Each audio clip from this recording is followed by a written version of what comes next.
With Kauai's biggest little town at its center, this place presents such a charming scene. It was the setting for movies and the model for an animated feature. But beneath the plantation-style exterior lies a haunted history. On this episode of Hawaii's Most Haunted, we visit Hanapepe.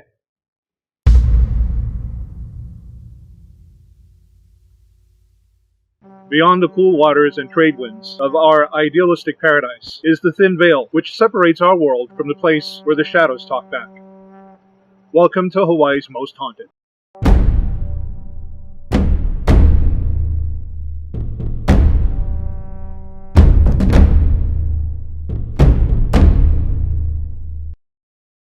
In the upper part of Hanapepe Valley, a small stream carved a deep gorge.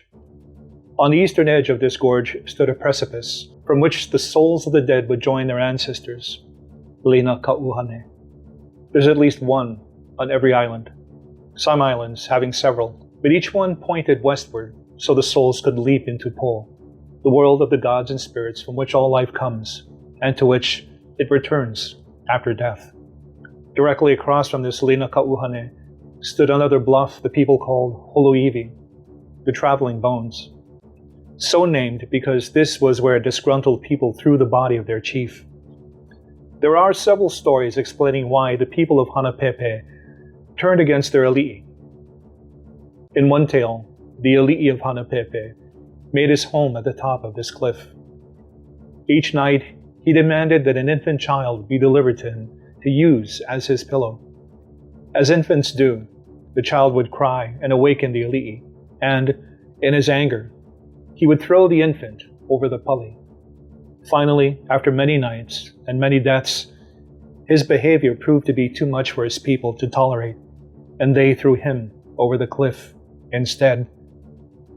Another story tells of a selfish ali'i who used to have himself carried everywhere in a manele, a covered litter carried by 4 strong men.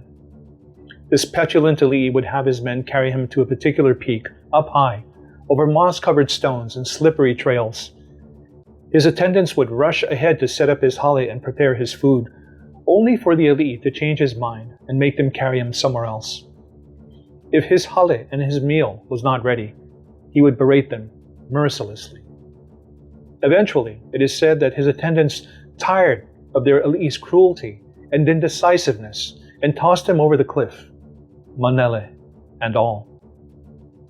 Still, another story of Holoiwi speaks of Kavelo Le Makua and his cousin, Kavelo Ai Kanaka. Born at Holoholoku all on the same night, Kavelo Le Makua, along with the Hanalei Ali'i's child, Kawahoa, were meant to be the companions of the twin Ni'aupio children, Kavelo Ai Kanaka and Kavelo Pe'ekoa. The firstborn, Kavelo Pe'ekoa, the Ni'aupio, was taken by the kahuna to be raised in seclusion as the ali'i kapu, a rank so sacred that none could look upon him. The second-born, Kavelo Ai Kanaka, referred to as Ai Kanaka, was raised to become a ruler. Kavelo Le Makua, most commonly known in legends as Kavelo, was cousin to the Ni'aupio twins. Kawahoa grew to be a large boy and was Ai Kanaka's right hand. The boys were given the title of bohi, which meant that they could move about freely in their presence of their hoahanau, their birth brothers. But even as boys, Kavelo and Ai Kanaka held a strong dislike for each other. Ai Kanaka's rank and power preceded him, and the boy began to think of himself as a god upon the earth. Kavelo remained unimpressed and used every opportunity to tease his cousin, often playing practical jokes in full view of the commoners, while Ai Kanaka never missed an opportunity to humiliate Kavelo, calling him Po'unui, Maka'a'a, big head with fiery eyes, or Moakane, rooster, since Kavelo was smaller than the other boys. Finally, as a young man, Kavelo had had enough of the rivalry and moved to Oahu, where he found a wife, took 2 Hanai sons, and learned to fight and fish. One evening, Kavelo had a vision that the peaks of Haupu and Kalanimuku on Kauai were on fire, and saw his parents flying like birds down the face of Haupu. The following day, 2 men came from Kauai with the message that Ai Kanaka had stripped Kavelo's parents of everything they owned They had taken refuge on the top of Haupu, and when the heiau finally surrendered, Aikanaka had them thrown from the top of the mountain. Kawelo and his small party of warriors, which included his brother, his wife, and his 2 Hanai sons, made their way to Wailua, the heart of Aikanaka's territory. Upon Kawelo's arrival, Aikanaka sent a number of his warrior alii and their armies to kill Kawelo, but all were unsuccessful. Finally, Aikanaka and Kawelo's Hoahanau, Kauahoa, the giant, was sent to kill Kawelo. Kawelo took pity on Kauahoa and did not wish to fight him. Though he attempted to remind Kauahoa of their younger days as companions, Kauahoa refused to yield. The time to remember our childhood is gone. Today we will give battle. Today either my club will seek your death or your club will seek mine. Today, on one of us must fall the heavy sickness. The final contest between Kawelo and Kauahoa was swift and brutal, leaving Kauahoa lying at Kawelo's feet. Now only Aikanaka was left. But by the time Kawelo and his wife entered the heiau at the top of No, Aikanaka had fled. His army lay dead on the plains below, and Aikanaka refused to fight. Kauai belonged to Kawelo. His parents were avenged. For a short time, there was peace again on Kauai, until Kawelo's Hanai son, Kahelehaupuna, chose to visit Mana. As he came upon Waihawa just before Hanapepe, night was approaching, and he was invited to spend the night. His host had another guest, however, none other than Aikanaka himself. Aikanaka knew who Kahelehaupuna was and was kind to him, inviting him to eat and spend the night in the company of his daughter, Kawelo'eha. Kahelehaupuna fell in love with Kawelo'eha and was soon obligated to Aikanaka. He had little to give, but was constantly being reminded of his obligation. Finally, he came up with the priceless offer of information. Kahelehaupuna explained to Aikanaka that Kawelo never learned to defend himself against attack by stones. Aikanaka immediately sought out those who were still loyal followers, and they began to collect piles of rocks of all sizes. Rumors of this activity reached Kawelo's ears and sent his brother Kamalama to investigate. Kamalama realized Kahelehapuna's betrayal, and he turned to report back to his brother. A battle ensued, and as Kamalama was defending himself from an attack, Kahelehaupuna stabbed him in the back, killing him. When Kawelo heard of his brother's death, he went ahead to Wahiawa, where Aikanaka's men were waiting with piles of stones. Kawelo could not defend himself and was covered with stones 3 times, but 3 times he recovered. After the 4th time, Kawelo, bruised and battered, appeared to be finally dead. His body is wrapped in strips of banana stalks and placed upon the ahu at Maulidi Heiau in Koloa to be sacrificed in the morning. However, Kawelo had once again survived and was able to recover his strength with the help of the guardians of the heiau, who happened to be Kawelo's sister and her husband. In the morning, when Aikanaka and his men returned to the heiau, they were met with a revived Kawelo, who killed Aikanaka and his men. Kawelo's wife and son demanded Kawelo put Kahelehaupuna to death for his betrayal, but initially, Kawelo refused, for he couldn't kill his son. Then Kawelo's wife laid Kamalama at Kawelo's feet face down, showing the fatal wounds in his back. Kahelehaupuna had denied Kamalama, Kawelo's true brother, the death of a warrior fighting face to face, and instead stabbed him in the back. Kawelo was heartbroken, but knew that Kahelehaupuna must pay for his betrayal. After this, legends say that Kawelo went mad with his desire for revenge and set about frantically searching for Aikanaka's wife and children and any remaining followers so that they may be put to death.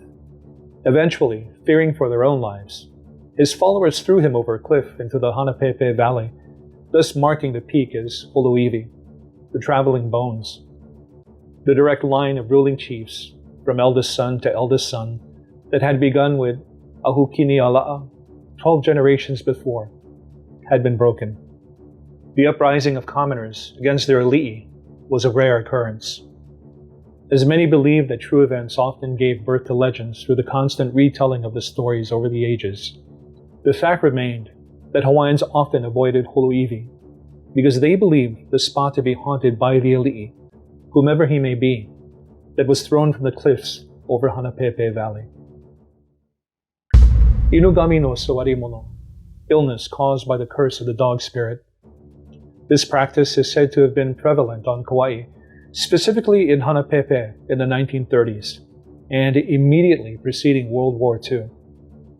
Inheriting the knowledge from generations of family members, individuals who had the power to use the spirit of the dog to bring about illness on others, used their power upon any unsuspecting victim whom they felt dishonored them, or upon someone who possessed something they wanted. Their victims would fall ill, become weak, unable to eat or sleep, until they finally just wasted away. Kingoro Matsunaga was recognized on Kauai as a Shinto priest and a spiritual healer.